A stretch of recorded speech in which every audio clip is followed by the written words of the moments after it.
성경 홀리 바이블이라는 뜻은 거룩한 책이다 그런 뜻입니다. 근데 이 거룩한 책에는 우리가 알듯이 거룩하고 좋은 내용만 들어있는 게 아니라 참 인간의 추악성, 인간의 죄악성, 인간의 모든 삶의 리얼리티가 여기 다 들어있습니다. 한편 성경에 보면 이성적으로 이해할 수 없는 그런 내용들이 나옵니다. 그러므로 우리가 이성과 경험을 넘어서지 않고는 성경을 온전히 받아들일 수가 없습니다. 이성적으로 이해할 수 없는 이야기 중에 하나가 바로 오늘 본문에 아브라함이 자신의 아들 이삭을 모리아 산으로 데려가서 제단에 바치는 그런 장면입니다. 오래전에 하나님께서 한 사람 아브라함을 부르셨습니다. 아브라함을 통해서 서서히 하나님을 계시하시면서 인간의 구원의 역사를 전개하고자 하셨습니다. 메소포타미아의 갈대아 우르라에 살고 있는 이 아브라함을 부르셔서 너는 고향 본토 친척 아비 집을 떠나서 내가 지시할 땅으로 가라고 말씀하셨습니다. 그 땅은 바로 가나안 땅 또는 팔레스타인 땅이라고 하는 그 땅입니다.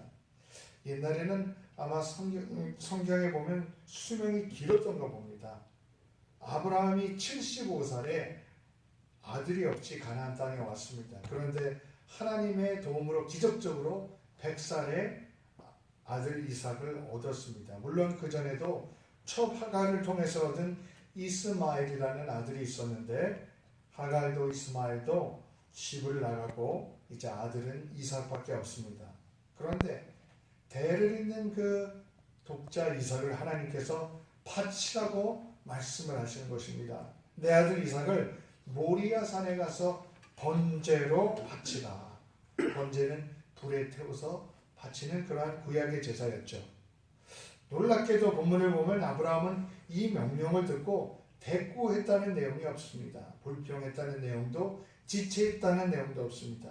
오히려 아침 일찍 일어나서 아들 이삭과 종들을 데리고 3일 길을 걸어서 모리아산에 도착을 합니다. 3절에 보면 이 아침에 일찍 일어나 나귀의 안장을 지우고 두 종과 그 아들 이삭을 데리고 번제에 쓸 나무를 쪼개어 가지고 떠나 하나님이 자기에게 일러주신 곳으로 가더니 80km나 떨어진 거리를 간 것입니다. 거기에 아들 이삭을 데리고 제사를 드리러 간 것입니다. 아들 손에 불태울 재료로 쓸 나무단을 들게 하고 자기 손에는 칼과 불을 들고 모리아산을 향했습니다.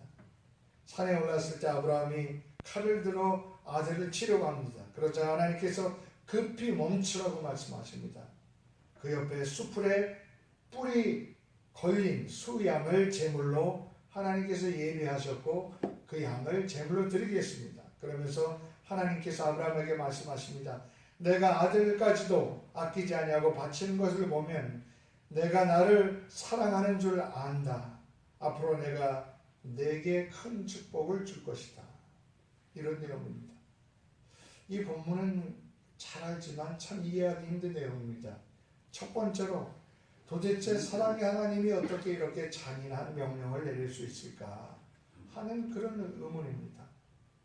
두 번째는 바치란다고 해서 그 아들을 데리고 가서 번제를 드리려고 하고 칼을 드는 그 아브라함의 마음과 태도는 도대체 뭔가? 꼭 종교 광신자주의처럼 보이지 않습니까?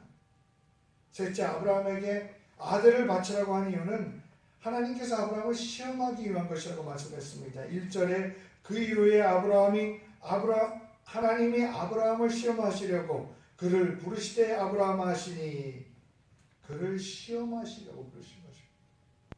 도대체 하나님께서는 왜 이런 식으로까지 사랑하는 사람을 시험하시는 것일까? 본문은 정말 이해하기 어려운 말씀입니다. 그러나 분명 성경에 꼭 들어가야 할 중요한 사건이기에 거룩한 성경에 이 내용이 들어있습니다. 우리는 이 이해한가는 이야기를 겸손하게 믿음으로 바라볼 필요가 있습니다.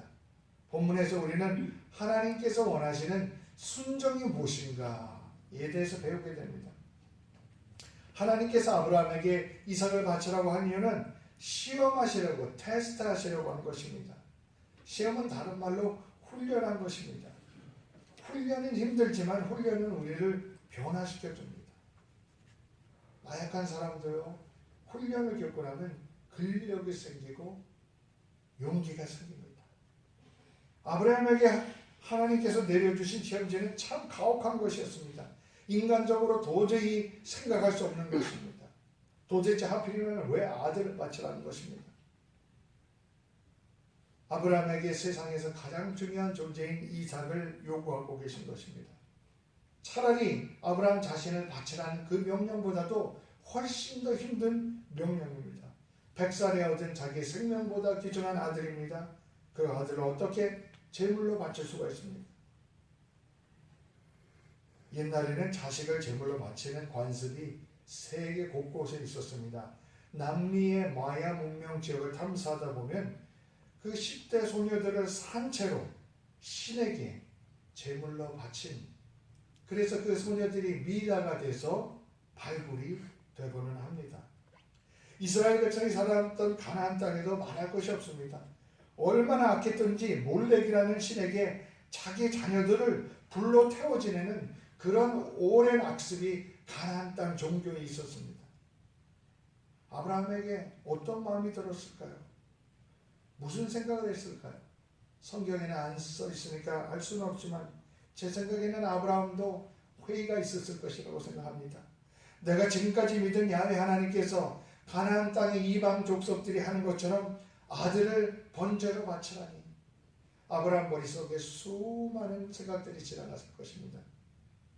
그럼에도 지금까지 함께 하신 하나님을 생각하면 내가 순종해야 되겠다 생각했을 것입니다. 그래서 모리아 산으로 올라갑니다.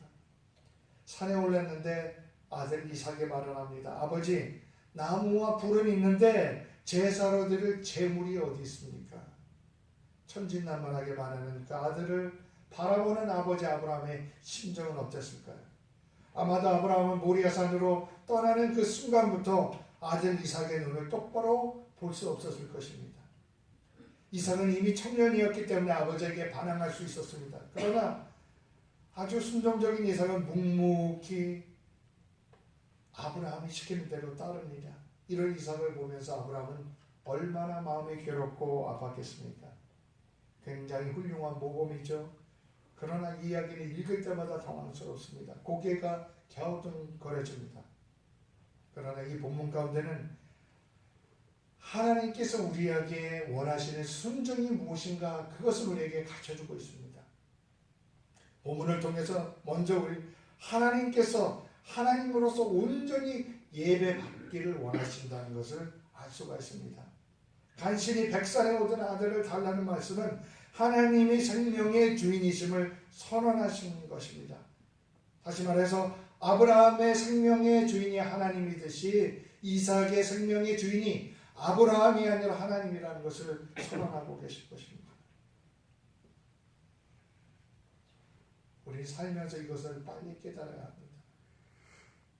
우리가 인생을 마치고 떠나갈 때 우리 육신이 병들고 노쇠갈 때 우리는 그때서야 우리는 우리의 생명의 주인이 내 몸의 주인이 내가 아니었구나 하는 것을 우리는 깨닫게 됩니다. 그러나 우리가 이 땅에 사는 동안 순간순간 나의 주인, 나의 생명의 주인인 것을 하나님이 주인이신 것을 깨닫고 사는 것이 그것이 지혜요. 그것이 믿음입니다. 하나님께서 모세를 통해 주신 10계명의 그 첫 번째 목표를 보십시오. 첫 번째, 두 번째, 세 번째가 하나님을 잘 섬기라는 것입니다. 하나님을 예배하는 삶을 살아가는 것입니다. 내 앞에 다른 신을 두지 말아라. 다른 신의 형상을 만들지 말아라. 하나님의 이름을 망령되이 즉 헛되이 부르지 말아라. 이렇게 말씀하십니다. 우리가 하나님 외에 다른 신의 조각을 만들지 않습니다. 그러나 우리가 알지 못하는 사이에 우리 마음과 생활에 끊임없이 다른 신이 우리 쪽에 들어옵니다. 하나님보다 물질을 우선으로 하고 살아갑니까? 그것은 물질의 신이 들어오는 것입니다. 명예를 최고 하나님보다 우선하고 살아갑니까? 그것은 명예의 신이 우리 속에 들어와서 자리를 잡는 것입니다. 하나님께서 요구하시는 순종은 아주 분명하고 철저한 것입니다. 하나님께서는 철저하게 최고의 존재로 인정받고 예배 받기를 원하십니다. 왜냐하면 하나님 자신이 우리 생명의 주인이시기 때문에 그렇습니다. 때로는 이삭과 같은 귀한 아들도 우상이 될 소지가 있습니다. 때로는 가족이, 때로는 이웃이 하나님 자리를 대신한 우상이 될 수 있습니다. 하나님께서는 다른 어떤 것보다도 최고의 존재로 예배받기를 원하십니다. 그래서 하나님께서는 아들을 바치는 것을 보고 아브라함에게 내가 독자까지도 바치니 이제야 나를 경외하는 줄 알겠다 말씀하십니다. 우리가 이와 같이 하나님을 최고로 예배하며 순종할 때 그때 하나님께서 예비하신 여호와 일의 그 축복을 우리가 경험하게 되는 줄로 믿습니다. 11절 12절에 보면 여호와의 사자가 하늘에서부터 그를 불러 이르시되 아브라함아 아브라함아 하시는지라 아브라함이 이르되 내가 여기 있나이다 하매 사자가 이르시되 그 아이에게 손을 대지 말라 그에게 아무 일도 하지 말라 내가 내 아들 내 독자까지라도 내게 아끼지 아니하였으니 내가 이제야 하나님을 경외하는 줄 아노라. 하나님은 우리가 진정으로 하나님을 생명의 주인으로 모시고 최고의 존재로 존경하며 예배하는 줄을 우리에게 묻고 계십니다. 우리의 삶 속에 하나님을 최고의 존재로 모시는 게 이것이 하나님이 원하시는 순종인 것을 본문을 통해서 알 수 있습니다. 그리고 우리가 이렇게 순종할 때 하나님께서 우리에게 주시고자 하는 그 축복을 우리가 그때서야 누리며 살 수 있게 되는 것을 본문은 가르쳐주고 있습니다. 두 번째 교훈은 하나님께서 원하시는 순종은 철저한 포기를 원하신다는 것입니다. 하나님께서는 아브라함이 생명처럼 맡기는 이삭조차도 포기하기를 요구하셨습니다. 지금 나에게 가장 소중한 존재는 누구입니까? 지금 나에게 소중한 것은 무엇입니까? 나에게 그 존재를 하나님께 바치라고 하면 나는 어떻게 할 것입니까? 아브라함은 어떻게 해서 이 명령에 순종할 수 있었습니까? 그것은 이삭이 자기 소유가 아니라고 생각했기 때문에 그렇습니다. 만약 아브라함이 이삭이 내 아들이라는 집착에 벗어나지 못했다면 절대 그 아들을 데리고 모리아산으로 올라가지 못했을 것입니다. 아브라함은 사실은 굉장히 인간적으로 정이 깊고 따뜻한 사람입니다. 창세기 13장에 보면 갈대아 우르 땅에서 팔레스타인 땅으로 함께 온 조카 롯이 있었습니다. 롯의 종들과 아브라함의 종들이 양의 풀을 먹이는 목축제를 놓고 싸움이 벌어졌습니다. 그때 아브라함은 조카 롯에게 그 목축제를 양보합니다. 뿐만 아니라 롯이 약탈자들에게 약탈을 당한 자 종들을 직접 데려가서 그 조카를 구해주는 그 따뜻한 마음을 가진 삼촌이었습니다. 또 조카 롯이 사는 소돔과 고모라 땅이 망하지 않게 해달라고 하나님 앞에 얼마나 간절히 기도했는지 모릅니다. 아브라함은 누구보다 따뜻하고 정이 깊은 사람이었습니다. 그러나 그 정 많은 아브라함이 아들을 바치라는 명령에 묵묵히 순종했습니다. 그것은 내 생명도 내 자식도 모든 것이 내 것이 아니라 하나님 것이라고 하는 그 깨달음을 가지고 있었고 그 믿음 가운데 살고 있었기 때문입니다. 우리가 자꾸 살면서 내 것 하는데 사실 내 것은 아무것도 없습니다. 내 영혼을 내가 만들었습니까? 내 몸을 내가 만들었습니까? 내 자식도 내가 만들어낸 것이 아닙니다. 하나님께서 그 영혼을 불어넣으셔서 태어남을 허락하셨기 때문에 나의 자녀로 나에게 온 것입니다. 우리는 이 세상을 살 때 아무것도 가져가지 않습니다. 결국 내 것은 아무것도 없는 것입니다. 이삭을 바치라는 하나님의 명령은 모든 것을 주님을 위해서 포기할 수 있느냐는 모릅니다. 아브라함은 이 선포 앞에 묵묵히 포기하고 따라갔습니다. 하나님은 우리에게 순종을 원하십니다. 그 순종하는 사람에게 하나님이 예배하신 놀라운 축복을 주기를 원하십니다. 그런데 그 순종이란 철저한 포기로부터 시작됩니다. 그렇다면 내가 포기해야 될 것은 무엇입니까? 내가 하나님을 따르기 위해서 포기해야 될 것은 무엇입니까? 아브라함이 철저하게 포기했더니 하나님께서 수양을 한 마리를 준비해 놓으셨습니다. 하나님께서는 이미 우리를 위해 제사 제물을 준비해 놓으신 것입니다. 그래서 아브라함은 그 땅을 여호와 이레, 하나님께서 준비하셨다, God will provide 라고 이름을 붙였습니다. 하나님께서 준비하시다는 믿음의 고백입니다. 내가 포기하는 것은요, 손해같이 보일 수가 있습니다. 그러나 온전히 포기할 때 하나님께서 수양과 같이 예비하신 축복을 우리가 경험하게 되는 것을 본문이 가르쳐주고 있습니다. 마지막으로 하나님께서는 우리에게 하나님의 방식에 대한 절대적인 신뢰를 요구하신다는 것입니다. 7절에 보면 이삭이 아버지 아브라함에게 말하여 이르시되 내 아버지여 하니 그가 이르되 내 아들아 내가 여기 있노라. 이삭이 이르되 불과 나무는 있거니와 번제할 어린 양은 어디 있나이까.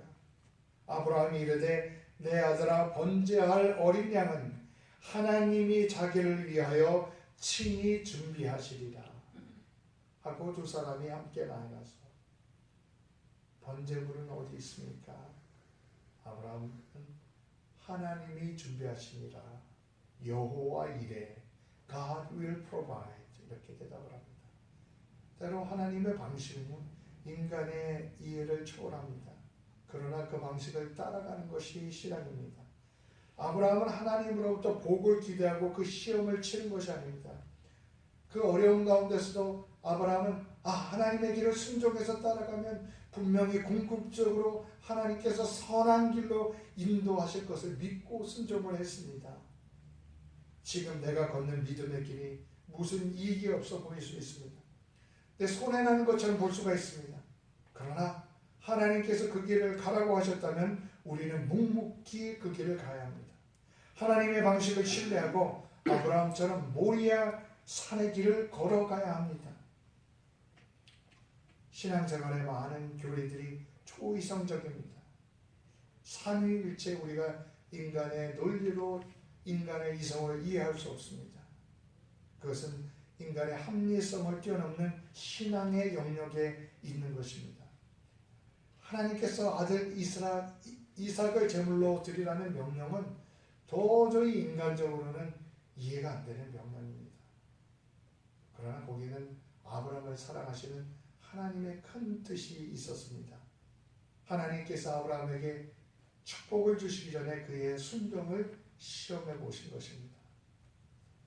하나님은 우리 모든 사람에게 아브라함과 같은 그러한 우리가 원치 않는 시험을 주지 않습니다. 그러나 분명한 것은 하나님의 명령, 하나님의 인도는 때로는 인간의 눈에 이해가 되지 않게 주어질 때가 있다는 것입니다. 때로는 내 생각, 내 고집, 내 감정, 내 기준을 철저하게 무너뜨리지 않고는 우리가 그 순종의 길을 걸어갈 수가 없습니다. 아브라함은 하나님께서 인도하신다는 철저한 믿음이 있었습니다. 아브라함은 하나님께서 자기 삶에 가장 필요한 것을 준비하실 것을 여호와 이레 하나님을 믿고 있었습니다. 아들이 죽느냐 사느냐 하는 그 절박한 상황 속에서도 하나님의 인도함을 믿는 이 놀라운 믿음을 가지고 있었습니다. 아브라함이 이삭이 진짜 죽는 데까지 가기를 바라지 않았을 것입니다. 그러나 아브라함은 이삭이 죽더라도 하나님께서 다시 살리시겠지 하는 그런 믿음을 가졌다고 히브리서 11장에 말씀하고 있습니다. 아브라함은 시험을 받을 때 믿음으로 이삭을 드렸으니 그는 약속들을 받은 자로되 그 외아들을 드렸느니라. 그에게 이미 말씀하시기를 내 자손이라 칭할 자는 이삭으로 말미암으리라 하셨으니 그가 하나님이 능히 이삭을 죽은 자 가운데서 다시 살리실 줄로 생각한지라. 최악의 경우 이삭이 죽더라도 다시 살려주실 것을 믿었다는 것입니다. 왜냐하면 하나님께서 이미 이삭을 통해서 대가 이어지고 커다란 민족이 이룰 것을 약속하셨기 때문에 그렇습니다. 좀 어려운 말로 아브라함은 부활의 신앙을 가졌습니다. 이런 신앙을 가졌다고 해서 아브라함이 마음이 편했다고 생각하면 오산입니다. 그에게 깊은 믿음이 있었지만 그는 엄청난 마음의 고통을 갖게 되었습니다. 그럼에도 불구하고 아브라함은 하나님을 따라갔습니다. 순종했습니다. 아마도 아브라함은 칼을 대기 전에 하나님께서 어느 한순간 갑자기 개입하셔서 멈추라고 말씀하실 걸 기다렸을 것입니다. 그러나 그 기미는 보이지 않았습니다. 아들을 묶어야 하는 그의 마음은 어땠겠습니까? 묵묵히 아버지를 믿고 따르는 아들 이삭의 그 당황하는 눈을 어떻게 바라볼 수 있었겠습니까? 칼을 들어 내려칠 때 아들의 비명과 외침을 생각했을 것입니다. 세상에 어느 누가 자식을 죽이는 고통을 견뎌낼 수 있습니까? 이 이야기는 참으로 이해할 수 없지만 우리는 하나님이 원하시는 순종이 무엇인가를 배우게 됩니다. 아브라함이 이와 같이 순종했을 때 급하게 멈추라는 하나님의 음성이 들려왔습니다. 하나님께서는 이미 모리아산에 아브라함과 이삭이 올라오기 전부터 이삭을 대신해서 제물로 바칠 수양을 한 마리를 준비했습니다. 성경에 보면은 어린 양은 인간을 위해 대신 죽는 예수님을 상징합니다. 그래서 사도 요한은 세례 요한은 세상죄를 지고 가는 하나님의 어린 양이라고 예수님을 표현했습니다.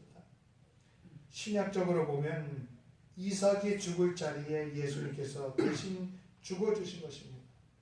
이삭만이 아니라 우리가 죽어야 할 자리에, 그 자리에 하나님께서 그 수양 어린 양 예수 그리스도를 우리 위해서 예비해 주셨습니다. 아브라함이 모리아산으로 죽는 자리로 가지 않았다고 하면 어린 양을 준비하신 하나님의 계획을 깨닫지 못했을 것입니다.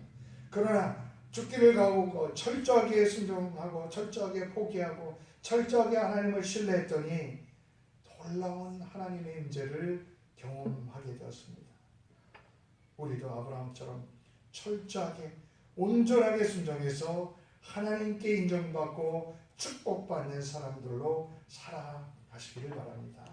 다 같이 기도하겠습니다.